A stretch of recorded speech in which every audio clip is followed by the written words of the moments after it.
हाल ही में प्रधानमंत्री नरेंद्र मोदी ने अपने जन्मदिन के अवसर पर 8 चीतों को अफ्रीका के नामीबिया से मंगाकर मध्य प्रदेश के कुनु नेशनल पार्क में छोड़ा है, जिनमें से 5 मादा तथा 3 नर चीते शामिल हैं।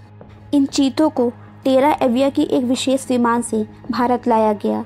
वन विभाग वरिष्ठ के मुताबिक इन्हें इस यात्रा के दौरान खाली पेट रखा गया ताकि इस लंबी यात्रा में कोई दिक्कत ना हो। अब बात करते हैं कि भारत में बाहरी चीते लाने की ज़रूरत क्यों और कैसे पड़ी।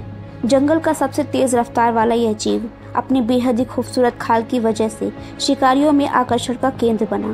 तेज़ रफ्तार तथा बाघ व शेर की तुलना में कम हिंसक होने की वजह से इसको पालना भी आसान था।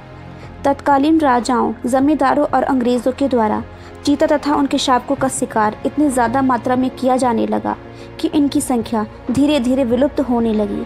जब चीते के हमले से किसी इंसान की मृत्यु की घटना साल 1880 में पाई गई, तब ब्रिटिश सरकार ने चीते को हिंसक जानवर घोषित कर दिया तथा इसे मारने वालों को पुरस्कार दिया जाने लगा। एक तो इनकी उम्र भी बाघ व शेर की अपेक्षा में कम होती है और दूसरा कि कैद में रहने की वजह से ये प्रजनन नहीं कर पाते थे तथा अधिक शिकार होने की वजह से धीरे धीरे यह जीव विलुप्ति की ओर बढ़ता गया।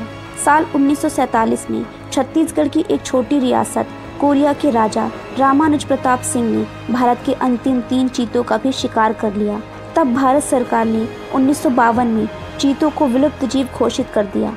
कहा जाता है कि मुगल बादशाह अकबर ने अपने शासनकाल के दौरान अपने शाही चिड़ियाघर में लगभग 9000 चीते पाले थे। किसी जंगल से पकड़कर लाए गए चीते को 6 महीने के अंदर ही प्रशिक्षित किया जा सकता था। इनको पिंजड़े में रखने की बजाय जंजीर से बांधकर रखा जाता था। वर्तमान में एशियाई चीते ईरान के ठंडे रेगिस्तान इलाकों में पाए जाते हैं और वहीं दूसरी प्रजाति अफ्रीका में पाई जाती है।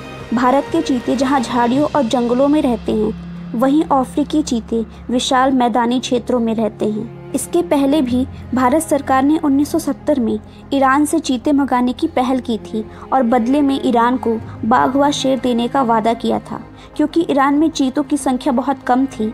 इस वजह से प्रारंभिक बातचीत के बावजूद यह समझौता नहीं हो पाया।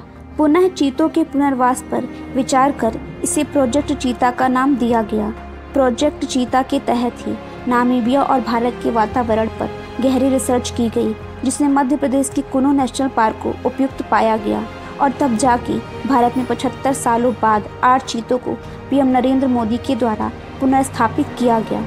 भारत में प्रकृति के जैव पारिस्थिति को पुनर्जीवित करने के लिए चीते की प्रजाति को पुनर्स्थापित करना एक अति आवश्यक कार्य था, जिसे पीएम नरेंद्र मोदी ने कर दिखाया।